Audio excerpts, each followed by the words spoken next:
All right, let's talk about two words that sound so similar but are worlds apart in business: markets and marketing. You hear them all the time, right? But what's the real difference? Well, you absolutely need to understand both to win.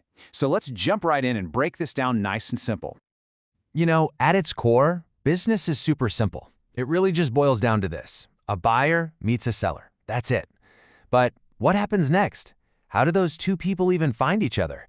And, what's that little bit of magic that actually turns a maybe into a sale?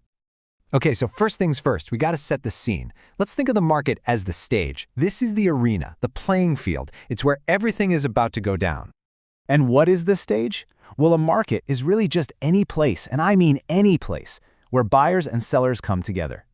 It could be a real, physical store you walk into, an app you scroll through on your phone, a website. Seriously, if a deal can happen there, it's a market. Now, on this stage, you've always got two key players, right? You've got your buyers. Those are the folks with a want or a need. They create the demand. And then you've got the sellers, the ones with the goods or services. They create the supply. It's that classic push and pull. So, okay, if the market is the stage, what's the actual play? What's the show that's being performed? That is marketing.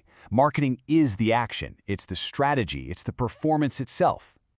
I love this old school definition because it just nails it.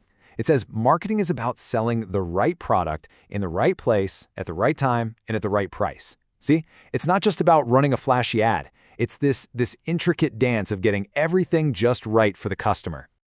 Yeah, and if you boil it all down, the goal is actually pretty simple. It's to persuade, to convince customers to buy. That's it.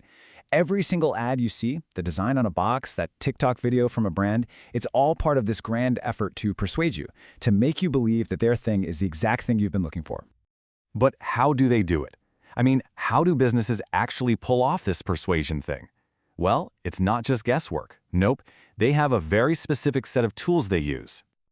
And this toolkit has a famous name. It's called the marketing mix, or you'll probably know it as the 4 Ps. Let's do a super quick rundown of what they are.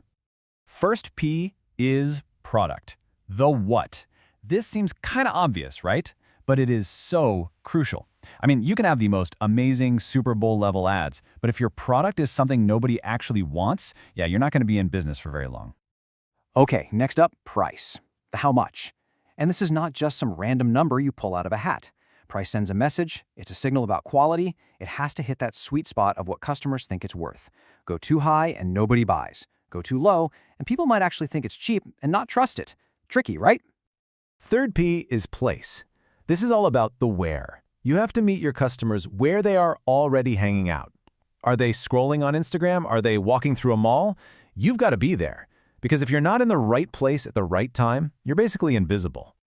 And the last P is promotion. This is the how they'll find out about you. This is all the stuff you normally think of as marketing, the ads, the social media, the PR. It's how you shout above the noise, tell your story, and grab someone's attention in this crazy crowded world. All right, so we have our stage, the market, and we have our play, the marketing.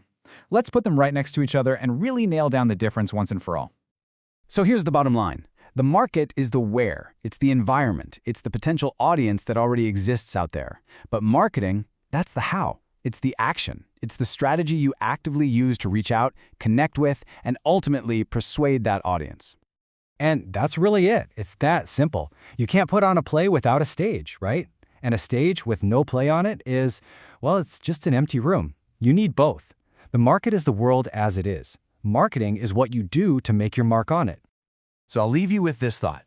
Think about all the businesses you interact with every single day. We're talking the big guys like Netflix and Tesla, right down to your favorite local coffee shop. They are all performing a play on a stage. So the question is, what customer need are they trying to predict for you? And what kind of show are they putting on to make sure you keep coming back for more?